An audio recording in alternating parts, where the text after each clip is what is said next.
Ini kita memberikan biskuit nih, adik kecil nih, kasihan.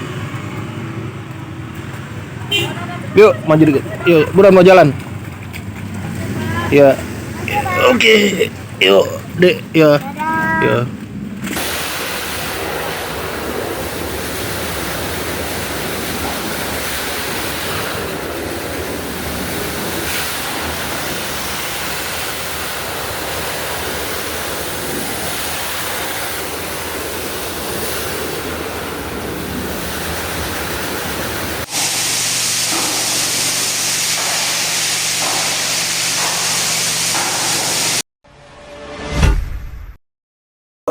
Bismillahirrahmanirrahim. Assalamualaikum warahmatullahi wabarakatuh. Waalaikumsalam warahmatullahi Kembali kita berjumpa di channel UE Watch yang seru ini, dan Bang Taufik, kita hari ini kedatangan dua sahabat kita yang baru pulang dari Aceh nih, Bang. Nah, jadi di sana ada Bang Sony, ini ada Bang Ismet. Kita akan dengarkan cerita yang sesungguhnya terjadi apa di sana.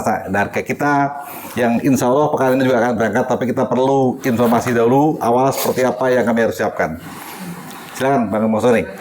Terima kasih. Assalamualaikum warahmatullahi wabarakatuh. Waalaikumsalam. Alhamdulillah kami baru kembali ya, dan teman-teman udah dari kemarin kontak supaya segera bergabung ke Pelamboyan 12B, tempat sahabat kita Marebur. Ya, oleh sebab itu ya, kita bersyukur ya kan, hari ini kita dalam keadaan sehat. Alhamdulillah. Sementara kami datang ke Aceh Tamiang, memang fokus kami ke Aceh Tamiang. Itu juga ada beberapa tempat yang nggak bisa kami masuk karena memang jalannya itu masih belum memungkinkan ke sana. Kenapa Bang? Lumpur. Masya Allah. Nah, jadi kalau ada ini istilahnya kayu gelondongan campur lumpur. Nah, ini yang buat menghambat. Jadi rumah sebagus apapun kalau kemasukan lumpur, apalagi kalau airnya surut, tinggal lumpurnya itu susah. Artinya yang saya sampaikan ini, begitu susahnya lah kita membantu untuk saudara-saudara kita yang kena musibah ini, kemanusiaan. Oleh sebab itu, bagi teman-teman yang mau ke sana, kita fokus karena saya pikir recovery-nya tuh nggak sebentar, Bang. Ya. Agak lama itu. Buktinya 1 bulan aja sampai kami kemarin ke sana, 1 bulan itu ya. Kantor bupati, DPRD, di depannya itu pengungsi semua. Oh, Ya kan? Kita lihat masih alat berat. Kotanya ya sama sekali lumpuh lah, nggak seperti sebelum terjadi bencana. Nah, saya menghimbau kepada seluruh masyarakat Indonesia, kalau bisa membantu saudara-saudara kita di Aceh Tamiang itu utamanya ya. Mungkin di Sumatera Barat karena kita belum ke sana ya. Rencana besok kan ada yang mau ke Sumatera Barat. Parah juga, tapi kan nggak seluas yang seperti Aceh Tamiang. iya. Aceh Utara kena, Aceh Timur ada. Paling parah lagi di itu Bener Meriah Kabupaten. Ya kan? Dari Banda Aceh tuh ya? Ya, jauh dari Jauh juga? Jauh juga. Oleh sebab itu bantuan kemanusiaan ini kalau bisa sesegera mungkin, ya kan, biar mereka bisa survive yang lebih kuat lah. Saya pikir sementara itu dulu, Pak. Saya dengar kita lihat di media kan katanya sudah dikerahkan bantuan-bantuan TNI dan sebagainya ke sana, seperti apa? Betul, ada alat berat, sebagian juga dari TNI, ya kan ya. Polisi juga ada. Ya, tapi yang perlu dari masyarakat, ya, sentuhan-sentuhan langsung itu sangat perlu. Diperlu relawan ya? Ya, relawan. Dan kita terima kasih banyak kami bergabung sama Relindo, relawan Indonesia. Nah, Ya kan? Dari Jogja, dari Bogor, soalnya dari Jawa Tengah itu ya, dari Jawa Barat, Jawa Timur, Relindo. Dan mereka bawa perlengkapan juga ya? Cukup, ya, cukup. Mereka bawa perlengkapan, terutama alat pribadi, ya, cukup lah untuk. Jadi jangan kita ke sana jadi beban pengungsi, gitu Bang ya. Setuju Bang ya? Jangan nambah beban lah. Jangan nambah beban. Ya, itu. Dan saya salut lah ya. Mereka bukan pasrah, bukan. Ya, masih ada wajah-wajah bersyukur gitu ya. Ini yang perlu kita dekati mereka untuk supaya segera bangkit lagi ya. Soalnya di antara kabupaten yang paling parah Kabupaten Aceh Tamiang. Ya, demikian dari saya sementara itu. Bang Esmet, kira-kira menurut abang kita perlu bawa apa sih yang mereka butuhkan tuh? Ya, seperti tadi Pak Bang Sony cerita, memang kondisi di sana walaupun ya dari BNPB semua sudah masuk bantuan, tetapi dengan luasnya kondisi lokasi bencana itu masih terasa bahwa bantuan itu memang harus perlu ditingkatkan, diperbesar. Mereka kebutuhan soal makanan tetap itu sangat perlu, karena tiap hari memang mereka harus makan, air bersih juga, ya. Kemudian Selimut? baju layak pakai, selimut, terpal untuk mereka tidur secara layak. Ya, itu masih sangat dibutuhkan sekali, terutama di daerah pedalamannya, ya, masuk lebih ke dalam, mungkin sekitar 10 kilo ke dalam itu, karena kalau yang di pinggir-pinggir itu relatif ya sudah ada pembersihan dari aparat, dari pemerintah dan dari masyarakat, tetapi yang ke dalam itu sangat minim ya bantuan yang masuk. Nah, kami berdua masuk ke daerah pedalaman itu di Alur Jambu dan Batang Ara, yang mereka masih sangat membutuhkan logistik dan hal-hal yang bersifat sandang pangan dan papan gitu. Ya, dan lumpur-lumpur itu masih berserakan. Jadi memang peningkatan bantuan dan kecepatan pemerintah dalam memberikan pertolongan itu masih sangat diperlukan. Karena tidak mungkin pembersihan lumpur yang sedemikian banyaknya ya, dan besar wilayahnya dilakukan oleh masyarakat. Mungkin masyarakat ada yang mampu bisa bantu, tapi itu saya pikir masih sangat kurang. Ya, harus dilakukan percepatan dari pemerintah, karena dengan luasnya lokasi itu ya bisa jadi kalau tidak diturunkan segera kondisi yang lebih meningkat, ya 2 atau 3 tahun saya pikir belum selesai itu Aceh Tamiang dan Aceh Tengah, Aceh Utara dan seterusnya. Demikian Bang. Ya, jadi saya pikir dengan adanya cerita abang-abang ini kita lihat perlu ada operasi perang TNI ya, khusus ya. Wah. Kira-kira apa tuh yang diperlukan terus seperti itu Bang? Kira-kira teknisnya siapa tuh pelaksananya biasanya yang abang tahu? Ya biasanya tuh kan Panglima TNI ambil alih kalau ada. Jadi ada operasi militer non perang. Oh, operasi militer. Mungkin sekarang udah aksi ya, tapi bukan belum maksimal. Harusnya kan udah ada ya alat-alat TNI lah, ya kan. Ya, operasi militer non perang itu perlu. Ya kalau saya sih bilang udahlah, serahkan operasional penyelesaian mengatasinya pada TNI. Selesai udah. Sipil tuh nggak disiapkan dan tidak punya mentalitas menghadapi tantangan-tantangan seperti Ya, itu. betul. Udah serahkan ke TNI lah. Nah, sipil tinggal bantu. Jangan lagi ada PMDN, udah lupakanlah lah. Serahkan ke TNI. TNI lebih bisa tahu bagaimana ngaturnya. Mereka sudah terbiasa dan dibentuk pola pikir menghadapi situasi yang tidak nyaman, yang menantang ini sekali. Kalau sipil susah. Setuju, Bang. Jadi saya bilang pemerintah harus tegas melakukan serahkan. Nah sekarang coba lihat presidennya Prabowo, dia tentara, beda datang ke sana selanjutnya dengan ya presiden sebelumnya kan AO ngomong ini, Prabowo sana datang tidur di sana, udah lain mindsetnya, satu mindset AO susah kan, nggak jalan, itu aja. Jadi udahlah, ambil alih aja, serahkan ke TNI, dia lebih tahu bagaimana mengatasinya. Ya yang terbaik yang bisa dilakukan. Bahwa tantangannya begitu besar ya, itu aja. Tapi do the best, ini aja. Itu aja sih komen saya. Jadi tadi kita perlu turun ASOP TNI ya Bang ya? Oh iya, TNI atau yang ngatur? Nanti Panglima nanti yang ngatur kan? Iya, terserah. Nah nanti TNI yang menggerakkan juga donatur ini. Jadi kalau dari arah mau datang relawan itu dikoordinir oleh TNI yang ngatur kemana ini kan enggak. Saya nggak nyalahin lah ya, karena memang bidangnya berbeda, mindsetnya juga nggak sama. Jadi dari sana dibenahin. Kalau nggak repot lah, sipil itu kan mikirnya beda. Jadi itu Iya. dulu benahin, siapa yang tanggung jawab, siapa yang ngatur, serahin. TNI lebih tahu lah. Jadi sekali lagi ini adalah masukan dari kami di lapangan yang melihat fakta di lapangan seperti apa adanya, dan seperti tadi Bang Taufik sampaikan juga bahwa ini saatnya TNI untuk all out membantu rakyatnya. Begitu. Tambahan, Bang. Ya, silakan Bang. Jadi gini, itu kan Kuala Simpang Aceh Tambang itu kan jalan utama Ya.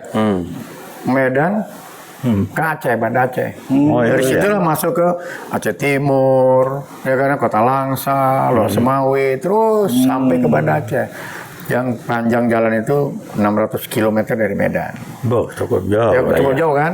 Oleh sebab itu, jalan yang di kota ini untuk lalu lintas itu harus segera Dibersihkan ya, biar lancar ya. memang sekarang hari ini juga masih dalam pembersihan ya. Karena kalau di situ lancar, mudah-mudahan sampai Banda Aceh. Karena ini kan urusan logistik kan, angkut logistik. Iya. Ini yang gak enak ya dari medsos ya. Itu ada pejabat setempat yang minta bayaran. Orang mau bantu dari government minta bayaran. Ini bagaimana? Saya ada fotonya. Pakai baju ke pejabat. Ini bagaimana? Seorang lagi darurat minta bayaran 2, sekian juta per ini apa itu? Hah? Ada Di tempeleng pelabuhan aja, ya, pelabuhan ya. Di pelabuhan. nggak tahu lah, kalau saya bilang tempeleng aja begitu. Nggak bisa diomongin orang begitu. Tidak tahu di situasi darurat ini kan. Iya sih, itu darurat masih pakai bayar ini bayar itu lah apa sih? 1,2 apa? Juta, ada yang bilang 2,4, yang benar yang mana nih? Jadi udah nggak benar lah. benar. Dia nggak mampu mengadakan dana-dana, majakin nuntut bayaran. Orang lagi emergensi bantuan suruh bayar. Bang Ismet, ini kan kita tahu Aceh itu kan banyak ada ya pesantren gitu ya. Berarti di sana masalah Quran juga perlu ini ya? Oh, sangat diperlukan. Bahkan ada permintaan kepada saya pada saat di sana itu bahwa di Aceh Tamiang itu membutuhkan paling tidak 1000 Quran. Masya Allah. Ya. Nah, yang semuanya udah hanyut semua ya? Iya, betul. Sudah hanyut semua, bahkan kalau pesantren itu yang sangat mesti dipikirkan, dan memang itu perolehannya seperti apa, kitab-kitab mereka untuk belajar. Dan itu kan tidak mudah mendapatkan kitab-kitab itu yang sudah hancur dibawa banjir itu. Nah, ini satu perhatian karena itu terkait dengan soal pendidikan ya. Ya. Bang Ismet, selain tadi kita di sana perlu Quran, kira-kira apa lagi selain itu yang paling urgent? Ya, sebetulnya yang paling urgent itu termasuk air bersih. Harus dibuat sumur bor sebenarnya, dan itu masih kurang di Aceh Tamiang. Nah, yang jadi masalah, sumur bor yang harus dilakukan adalah sumur bor dalam 60 yang meter ya? minimal 60 meter agar mendapat air bersih. Kalau sumur dangkal itu masih tidak sehat. Lumpur ya? Ininya airnya ya. Dan memang ini udah sebulan saya lewat ya sama Pak Sony, itu kalau buka pintu mobil baunya menyengat. Lo apa tuh? Nah, itu yang kita nggak ngerti, itu kok bisa bau busuknya seperti itu. Ya udah sebulan. Nah, ini emang harus diatasi kan, karena akan menyebar penyakit dan seterusnya. Lumpur-lumpur masih bertumpuk-tumpuk di belakang kantor bupati aja, itu lumpurnya rumah rusak luar biasa. Mobil juga banyak. Ya, mobil udah, tapi sebagian yang kalau kita lihat di medsos mobil bertumpuk-tumpuk itu ya sudah digeser ini ya. Tapi masih banyak mobil yang berantakan di jalan raya itu. Nah, yang tadi kembali di dalam itu memang terutama di desa Sekumur itu yang dalam itu masih sangat minim bantuan gitu. Yang mereka ya udah pastilah butuh makanan logistik setiap hari. Ya, kemudian air bersih, perlengkapan untuk mandi, dan alat-alat masak. Kami kemarin juga sempat memberikan 1 set kompor ya, kompor gas dengan tabungnya itu untuk Tapi mereka beli gasnya di mana? Beli gas ya? Gasnya itu beli. Ya, gasnya nggak ada jualan. Ya, itu nanti berikutnya perlu dipikirin. Yang penting kami bawa beli di Medan, kami bawa untuk mereka. Ya. Dan memang terlihat ya ketabahan para pengungsi itu ya. Kemudian anak-anak yang polos, mereka Nggak berebutan, ya? dia tidak berebutan, diberikan makanan, mereka menunggu arahan saja gitu. Jadi nggak rebutan. Itu satu sikap luar biasa dari masyarakat yang kondisinya dengan musibah yang luar biasa gitu. Mereka di awal-awal hari bencana, mereka masak air dari air kotor, banjir campur lumpur. Mereka ada yang masak nasi. Seperti itu. Nah, Bagus Bang tadi. ini yang harus memang pertolongan itu banyak dan alhamdulillah masyarakat lebih gercep kan. Nah ini di sini kita menuntut pemerintah. Kalau tadi kayak Bang TB bilang TNI harus gercep memberikan arahan koordinasi supaya ini memang harus segera dibersihkan. Ya mudah-mudahan tidak ada lagi hujan yang luar biasa sehingga proses pembersihan ini harus bisa berjalan dengan lancar. Amin. Pak Ismet benar tadi, air bersih diutamakan ya Bang Heru. Tadi yang Bang TB sampaikan bahwa ini harus ada satu komando gitu. Udah yang bagus ini TNI, silakan. Jadi ada, kan selama ini kan serabutan ya. Harusnya kan ada siapa nih yang mimpin ini? Hari ini yang dikerjakan ini misalnya. Harus ada yang itu dari tim Relindo yang sudah ke desa namanya Sekumur. Itu rumah-rumah habis rata itu dihantam gelondongan gelondong kayu itu. Jadi Bang TB tadi itu sangat bagus. Siapa yang koordinir ini? Relawan-relawan ini. Kalau waktu tsunami kan ada komandan relawannya. Ya. Waktu itu Tarmizi Karim, mantan Bupati Aceh Utara. Koordinir itu semua. Jadi dikendalikan nih. Bagian sana, bagian sini, terus. Mudah-mudahan ini berlanjut yang dimaksud Bang TB itu. Komandonya harus gitu Bang ya. Jadi yang ngatur mengorganisirnya ini nggak jelas. Jadi kalau ada suatu kegiatan tidak terorganisir, ya repot. Dalam mengorganisir harus jelas siapa yang tanggung jawab, siapa yang ngatur, siapa yang ini. Termasuk nanti cari dananya. Ini kan raburan aja. Jadi alamiah aja. Nanti datang ini. Selain ke TNI, putusan pemerintah. Kami serahkan penyelesaiannya ke TNI yang ngatur semua selesai. Apa Kodam, urusan dari TNI. Tapi pemerintah harus bilang seperti itu. Ini kan enggak. Gubernur paling nggak ada yang ngomong lah. Gubernur jangan EO aja gitu. Bengong dia. Serahkan ke TNI lah. Dia lebih mampu mengatasi situasi yang emergensi begini. Ini enggak. Udah. Sipil kan punya keterbatasan. Kalau nggak mau bebenah begitu, nyerahin lagi. Sibuk dengan otak birokrasinya itu. Udah emergensi, mau otak birokrasi. Gimana? Oke. BNPB. Iya, jadi Badan Penanggulangan Iya, Bencana. maksudnya kan ada nongkrong kayak apa gitu ini kasih tenda, Tinggal. nggak ada iya. Di mana cari BNPB-nya di mana gitu ya? Iya, kita selama di sana ini. Ya nggak ada yang ngatur. Iya. Mana? Siapa yang tanggung jawab? Padahal ketua BNPB militer juga kali itu. Iya, Tapi bisa apa dia? Tapi kalau secara keseluruhan ada yang serahkan ke TNI, ya dia akan ngatur nanti siapa tanggung jawab. Oh, Doni itu bagus Doni itu. BNPB Doni bagus tuh. Almarhum ya. Almarhum. Itu bagus tuh dia. Baik, sekali lagi ini kita sampaikan apa adanya dan UE Watch sekali lagi berusaha untuk menunjukkan kebenaran, keadilan dan kejujuran sesuai dengan ruang kami yaitu Veritas, Probitas, Justisia. Terima kasih. Wassalamualaikum warahmatullahi wabarakatuh. Waalaikumsalam warahmatullahi wabarakatuh.